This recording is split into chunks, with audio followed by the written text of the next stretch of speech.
Judy disappeared. Okay, so if she's not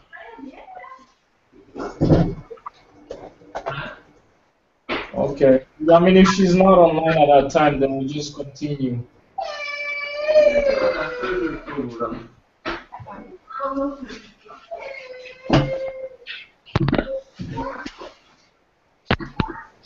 But who's running it from Nairobi in terms of answering questions? And Judith is monitoring the YouTube site.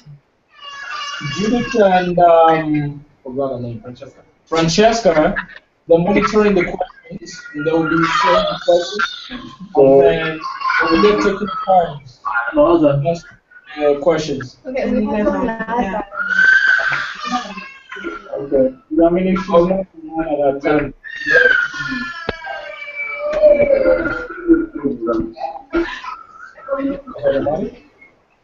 Okay.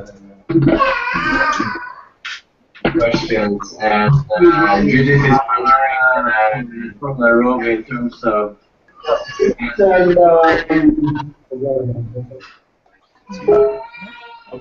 And, now, you're gonna Yes.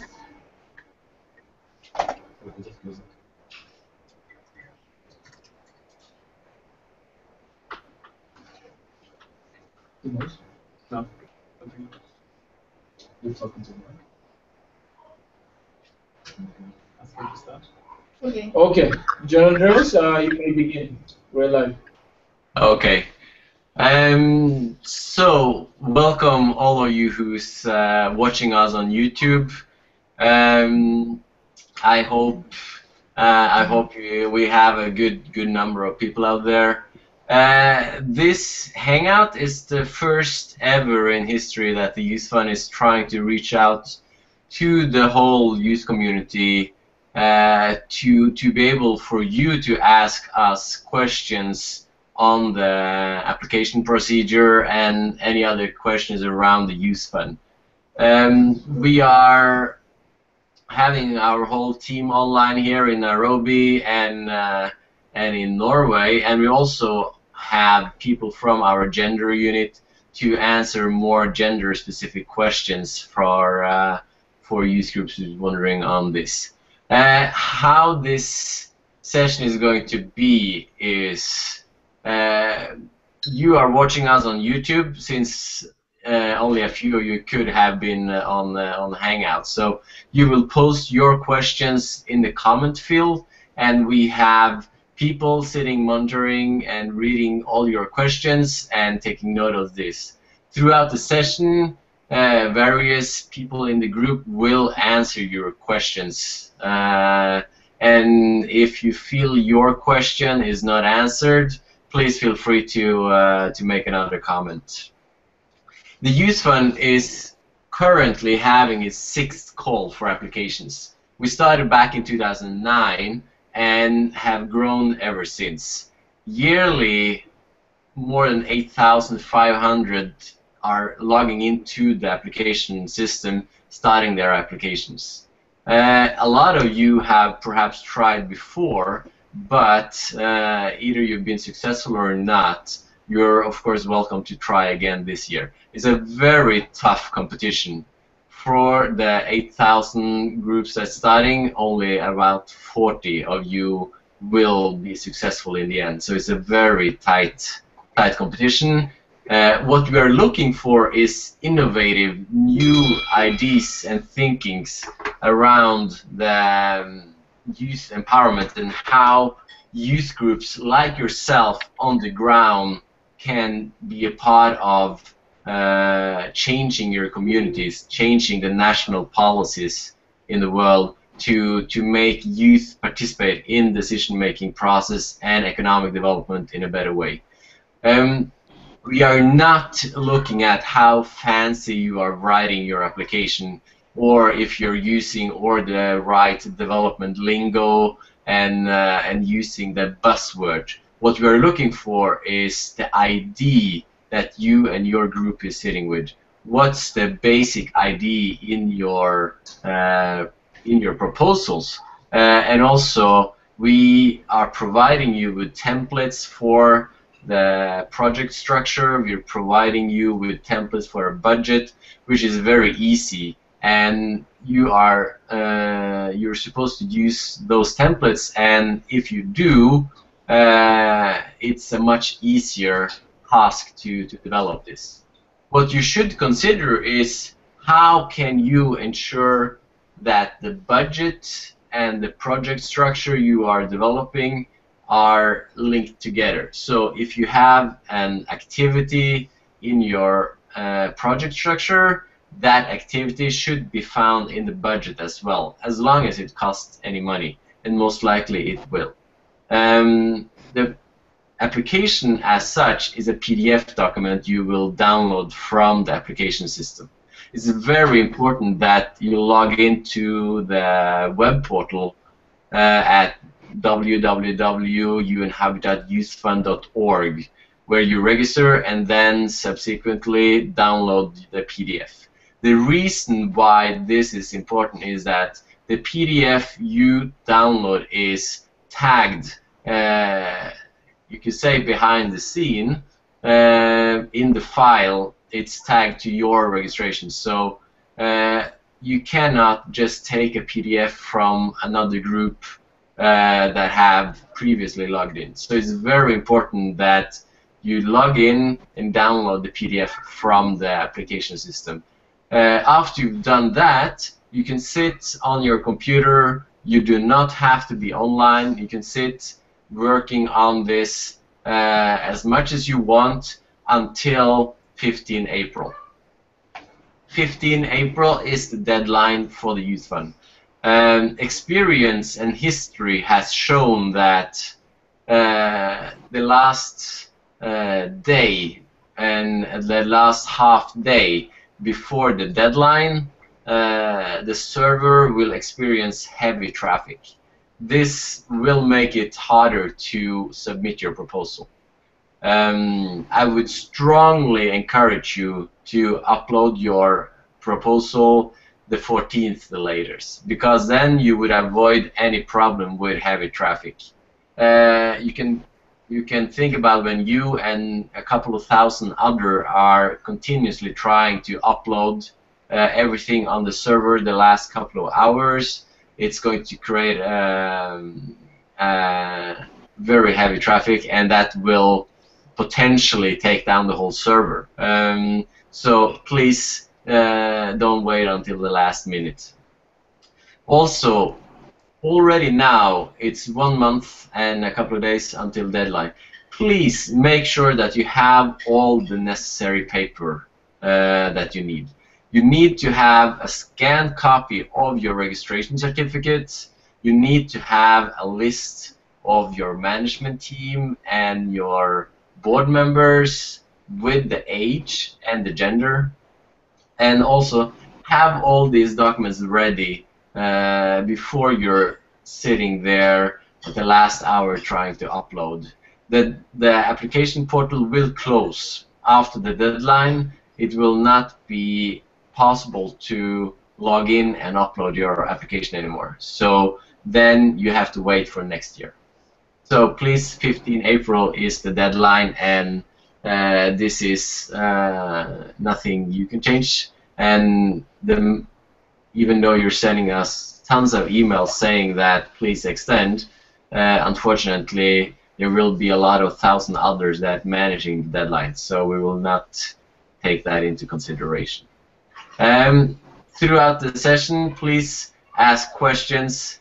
This session will have English as the primary language, but if there are anyone out there who's not comfortable writing your question in English, you can write it in Spanish or French, and we will answer the question to you through the session as well. But for your French and Spanish-speaking people, we will try to have a hangout at a later date on your preferred language. So, welcome to this first ever Youth Fund interactive FAQ session, and I think I hand it over to to India, where Shruti is sitting online to as a representative also for the India Youth Fund. If there are youth groups from India out there listening to us, you should know that we have, thanks to the very good partnership with the Narottam Sexaria Foundation, we have a dedicated youth fund only for Indian youth groups. And Shruti will come online now to welcome all of you from India. She's coming all the way from Mumbai. Thank you. Hello to all the potential Youth Fund applicants. The India Youth Fund grant is specific to Indian applicants, and we accept grants from all over the country. The grant for the India Youth Fund is a little different. The grant application process is a little different in the sense from the Urban Youth Fund, because we require more documentation. The documentation expectations from applicants are much more than the Urban Youth Fund. A lot of the queries that we often get is whether applicants from rural areas can apply. I'm sorry, but this is an urban grant. All the projects are supposed to be based in urban areas. That's one. Secondly, it is an extremely long process. Another query that we keep getting is that a lot of the organizations have do not have the adequate registration time, which means that some of them have just registered 6 months ago, or in such cases, because of how long the process takes, we do accept applications that have a 6-month registration, because the MOUs will only be signed in January 2015. But if you do not have your 12As and 80Gs, which are tax documents, we will not be able to accept your application, in which case you need to come in through a facilitating organization. Your facilitating organization can be an NGO, a university, or a government body. Even including, for a facilitating organization, we require all documentation, including 12As, 80Gs, audit statements, registration documents, MOUs, and extremely important is the letter of agreement between an implementation organization and the facilitating organization. The letter of agreement needs to state that the facilitating organization will take responsibility of the implementation organization in terms of accounting, all the accounting practices, the monitoring of the grant, and transferring the funds to the implementation organization. The whole process, we've realized that a lot of the organizations miss out on one key element of the budget, which is that 10% of the budget should be for admin expenditures, inclusive of salaries. This is something that we've kind of faced a problem with in the last series of applications too, but I think it's something that needs to kind of be kept in mind. And if you have any queries, please post it on the comments and we'll get back to you. So yeah, I'm going to post it back to John now. Thank you, Shruti. That was for Indian youth groups. I do believe we're getting back to Nairobi for that keeps track of all your questions that's coming on YouTube. So I think back to Nairobi now.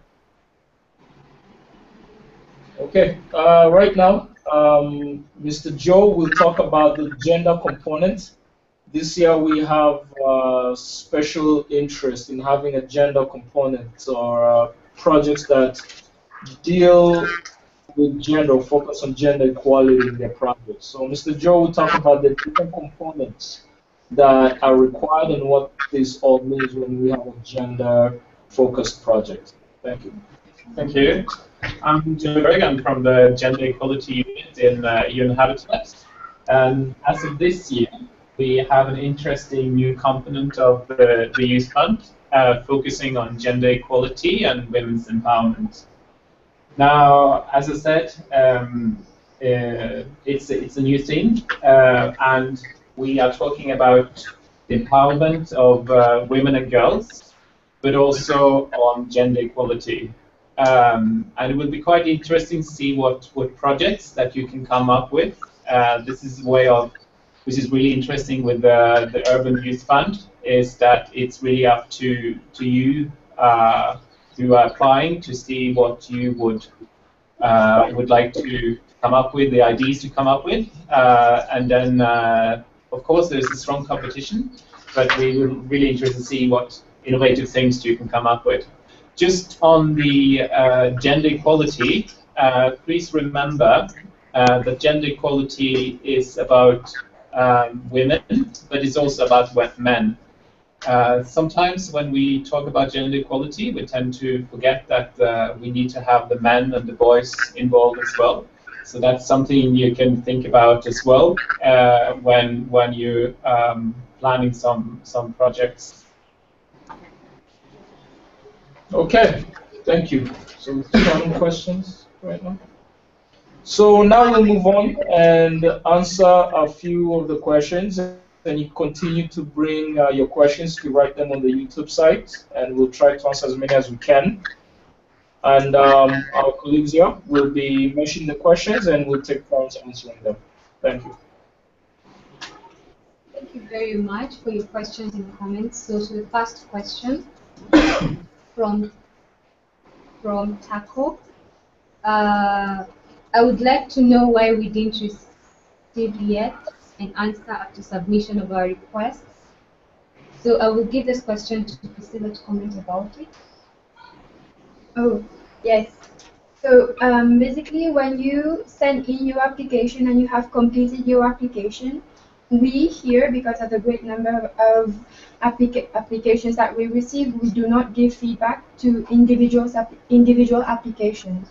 What happens is after the call for application closes, we will go through the selection process, and only if your project has been retained, then you will be contacted.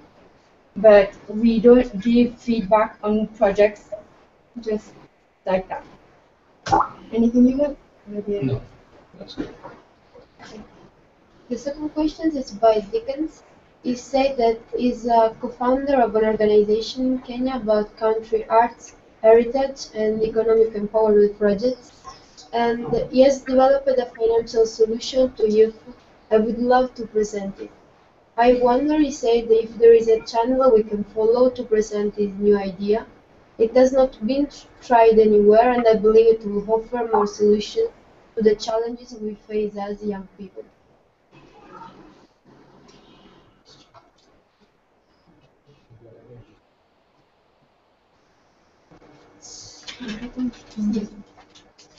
So we do not, the Urban Youth Fund is a portal where you apply for funding, but as such, we don't have a platform where you can showcase your project.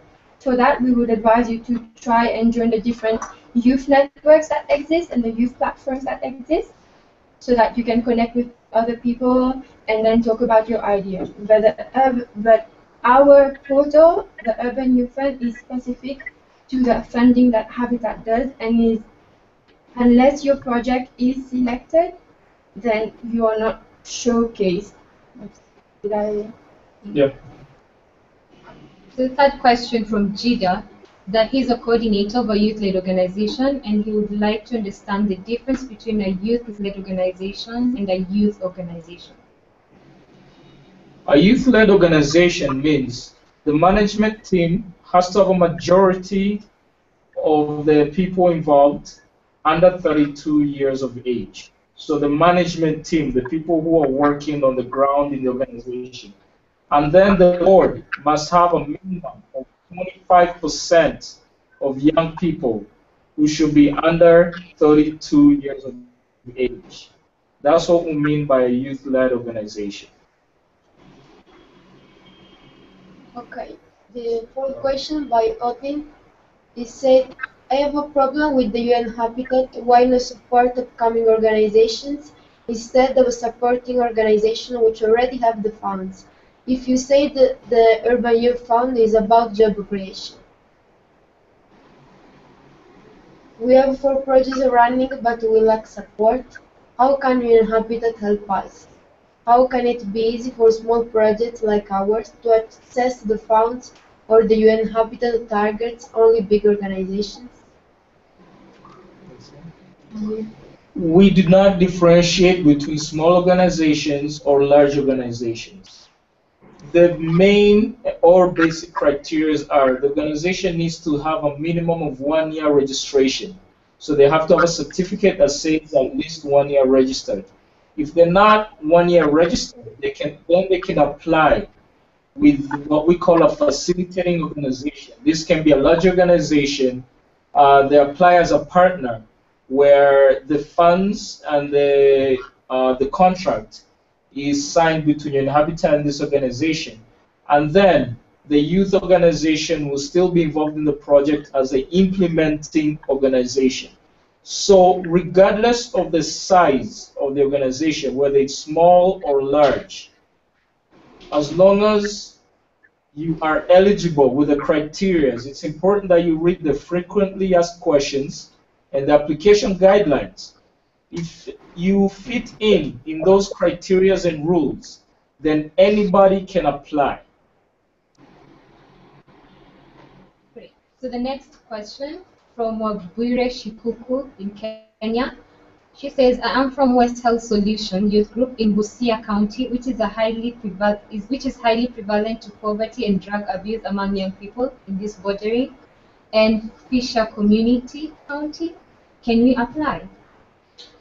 Yes, again, as long as they can prove that the population is at least 10,000 people, they can apply. The other question by Amilan Deborah Ruth. Does UN Habitat support small-scale business initiatives?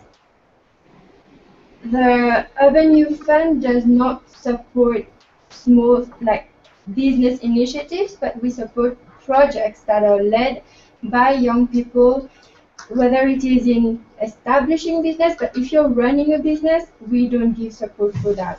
What we do is we fund you to develop a project that is for the benefit of the community and not for private purposes.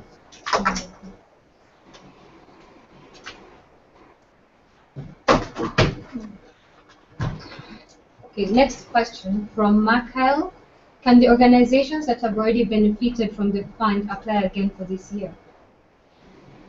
The only rule is that if you applied for the fund, you should have already finished the first project, submitted all the required reports, then you're eligible to apply again. But like John Andreas said, the application is very competitive, so it does not guarantee just because you receive funding before, they will get funding again, because we also want to give other new organizations an opportunity to be able to do projects in their communities. Okay. Another question by Asaye. He writes, our organization established by orphaned youth for orphan children. Can we apply project on issues of children and youth? John Andres, would you like to answer that question? The majority of the beneficiaries of the project should be youth between 15 and 32, while we don't see a problem of including children as part of the beneficiary group, but this is a fund supposed to contribute to youth empowerment. So the majority of the beneficiary of such a project should be youth about 15 years. So if this is an orphanage where the majority will be children, you will most likely not be a very successful applicant. Next question from John. Can a non-registered youth group apply under the sponsorship of a mother organization? Can a non-registered youth group apply under the sponsorship of a mother organization? Yes. Again, If you're not registered, you could apply with what we call a facilitating organization that's been registered for more than a year. So yes, if you're not registered, you still have the opportunity to take part in project activities if you apply with a partner. Again, I would refer everybody to read the application guidelines and the frequently asked questions to see what facilitating organizations are eligible. Private entities are not eligible, but all nonprofit organizations are eligible to be considered as facilitating organizations. Next question by Raul. He writes, hello, my NGO has completed 2 years since its inception, and I have my account details audited for last 2 years, but it got registered 6 months ago. So is my NGO eligible for this fund? From what I understand, although they've been functioning for 2 years, the actual registration certificate will reach 6 months. So they will need to apply with a facilitating organization. Next question from Green Inward Developers in Uganda. How does the Urban Youth Fund ensure equal opportunity? So this equal opportunities will be based on different types. So we're trying to have a diversity of project. Equal opportunity, we will base that on your innovation of your project, I would say. So we try to fund projects that show that they have new ideas to tackle different projects, which means that if you in your project you have thought of something that has not been done before, then you do stand a chance, provided that you do satisfy all the other requirements. So we try as much as possible to be equal, to be fair, but we have to keep in mind that this is a fund and we cannot fund everyone, but we try to do our best to have a distribution equally among the different countries that apply and the different areas of work. Yes, and your project being selected will also depend on the assessment of your project. So if we will go through it, we will try to see what are the solutions that you have provided, what are the sustainability methods and approach that you have included in your project, and all this will help in the selection of your project. Okay. Daniel King writes that she has already applied twice for the funds and is wondering about what makes a strong proposal. What makes a strong proposal? John Andreas, would you like to answer that? A strong proposal is a proposal where it's easy for us to understand your idea. So when it's easy for us to understand what are you wanting to do with your project, and then that basic idea flows through the whole proposal. So when you in your proposal document writes about what you're going to do under activities and outputs and outcomes, what results your project is going to have, when we look at the project structure, we find the same activities and the same outputs and results in that project structure. And then when we look at your budget, we find exact the same activities in the budget as well. And it's clear, not complicated, but easy, simple to understand for us. So we can understand how you think when you develop this project. Not how fancy writing you have, but how you're thinking. That is a strong proposal. Further, there are a lot of good projects out there done by youth groups in entrepreneurship or other type of project. Due to the tough competition in the youth fund.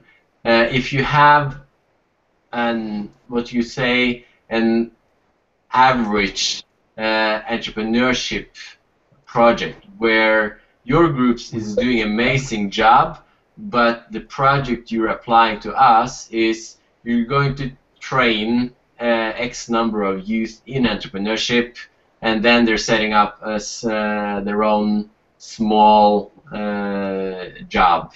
So we will have about 400 applications like that, at least. In order to pick your proposal as a strong proposal, it has to be something that separates you from the rest. And don't think that this will be a project training 1,000 young people, because that is not realistic.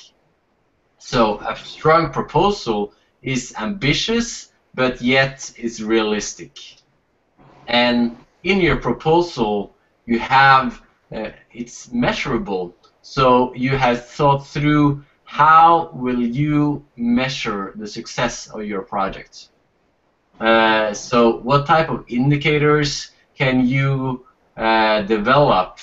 And this is, if we select you, we will also work together with you to develop indicators in training sessions and throughout with mentor support. So don't worry too much about if there's academic or fancy indicators. Just give us the possibility to understand what your thinking is like.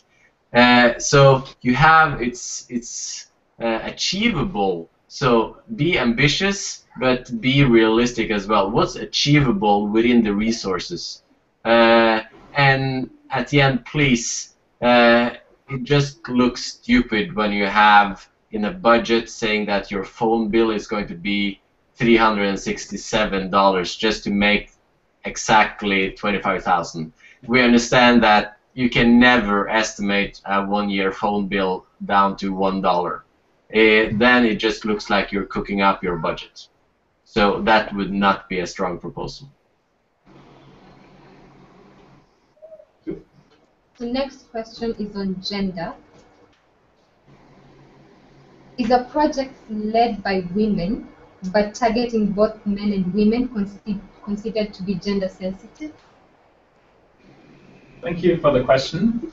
To be gender sensitive is that you take into consideration when you do the project the aspects of men and women. So you need to think about it in the planning of your project. You need to think about it in the decision making, and you need to think about it in implementation. So if you think about, does this, what you're doing, does it have different implications on men and women or boys and girls in decision making and implementation, and also on the results, then you are, in a way, you're gender sensitive, because you are thinking. Because a lot of things we do, we don't think that it might impact men and women and boys and girls differently. It doesn't really matter if you're a man or a woman doing it. But the question is that we include both men and women and think of the different perspectives in the project and everything we do regarding the project. Sure, there is another question for you. Could you please explain briefly the difference between gender equality and women's empowerment? Yes. Gender equality and women's empowerment, a lot of time we just talk about them as one. When we talk about women's empowerment, we are specifically targeting empowerment of women in doing things that can assist, that can give power to women. When we're talking about gender equality, we are talking about women, but we should also not forget that men are also involved, because gender equality is about relations. It's also about relations, so it's relation between men and women in society. So in that respect, it's important to think, okay, what are the role of men in this situation? What are the role of women in this situation? But of course, women's empowerment can be an important part of achieving gender equality and working on it. But I think it's important to realize that men are also gendered. We have men and women in the situation. The next question from Charity: does UN Habitat fund income generating projects for youth, and if an organization is for young women and girls, and we work with boys and young men, is that regarded as gender discrimination? Sorry. Can you repeat? Does the UN Habitat fund income generating projects for youth? And if an organization is for young women and girls, can we work with boys and young men? Income generation, Yes, we do. Yes. Yeah. Yes, the fund does provide for the income generation activities, and we can work with boys and young men as well. It's because you can talk with young women and girls, but it doesn't mean that you have to work. If I understand the question correctly, because it says the organization is for young women and girls. So you can work with the boys and young men as well, but you don't have to. But it's good to explain the reasons why you have the target group. That's what we want to know. We want to know if you're working with boys and men, we want to know why. If you're working with girls and women, we would like to know why. What are your thoughts? What are your rationality? Why are you working with this particular group?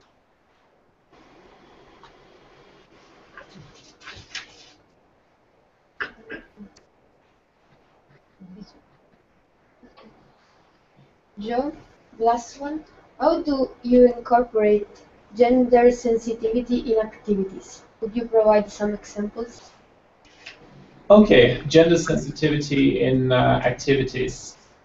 Let's say, as I said earlier, the main thing is that you need to think about what is the impact on men and women, or boys and girls, of this activity. Let's say you are planning an activity, you're planning a training maybe.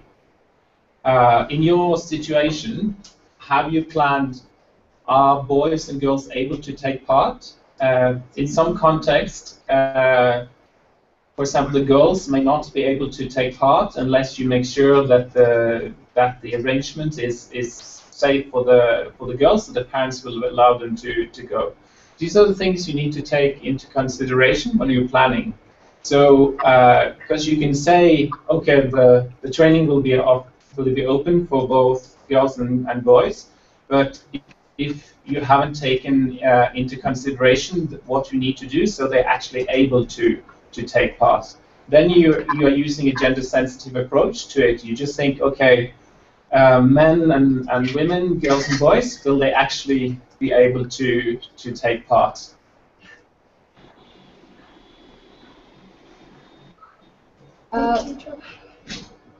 Next question from Kenya.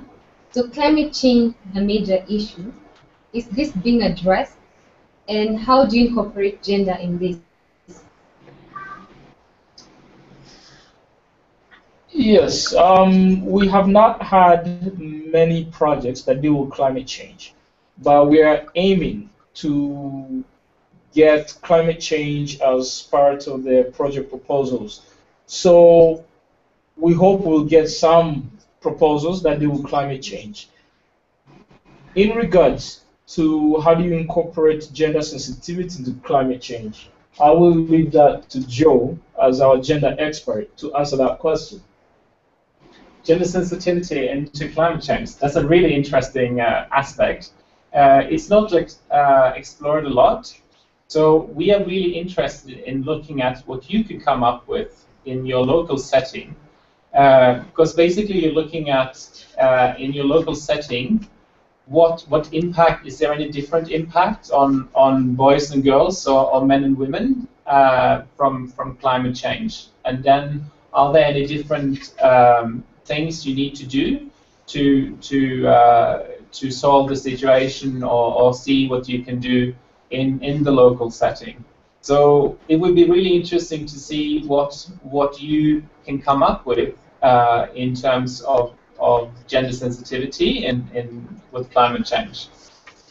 Thank you. Okay. The other question from Kenya: is this funding opportunity only for the least developing countries? Thank you for that question. John Andres, if you could answer that question, please. Yes. No, the Youth Fund is not only LDC. The Youth Fund supports projects from OECD DAC countries. So more or less all countries in Latin America, Africa, and Asia Pacific. If on our website there is a list of all eligible countries, but more or less all countries outside Europe, US, Canada, Australia, and Japan is eligible to apply. So not only LDC, but all countries on the OECD DAC list. Thanks. Thank you. Is it still recording? It's stopped on the YouTube. It's just your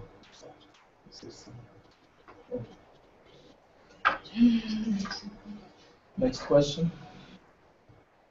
So this is about the job area, the job creation department and job area department. So the Urban Youth Fund basically is with the job area. The youth are also affected by many other issues, such as access to water or exposure to drugs or participation in governance. So how does the Urban Youth Fund address these?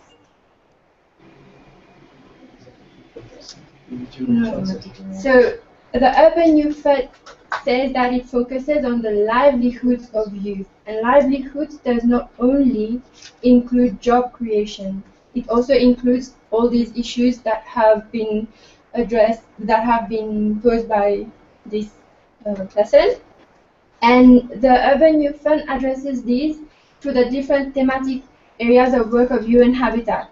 We encourage you to develop projects that promote, for example, access to water for youth, or you could also develop projects on how young people can participate more effectively in governance. You will see that UN Habitat has 7 thematic areas of work, and under each thematic areas of work, youth can contribute effectively. And this is what we are expecting and looking from you. We want you to tell us how you, young people, are addressing these issues, which are often linked to job creation in a certain way. So we are not only doing job creation, we encourage you to apply to projects that tackle issues which are related to the different problems that you are facing. The other one is about an organization about these rights. Our work is an urban youth with disability performance arts. Do we stand a chance for funding? Yes, the question is, they're working with disabilities, young people who have disabilities in the area of performing arts. Yes, we do look at target populations of young people who have different disabilities. We have funded, each year we fund at least one organization that works with youth who have different disabilities. So yes, you still have a chance. Again, the issue is, can you put forward a proposal that is unique, that will make a positive impact to young people and the community? That's what you need to look at. If you could answer some of these questions very well in your proposal, then you will stand a very good chance of being funded. Thank you. So there's a very encouraging comment from Farijika Farmers Group.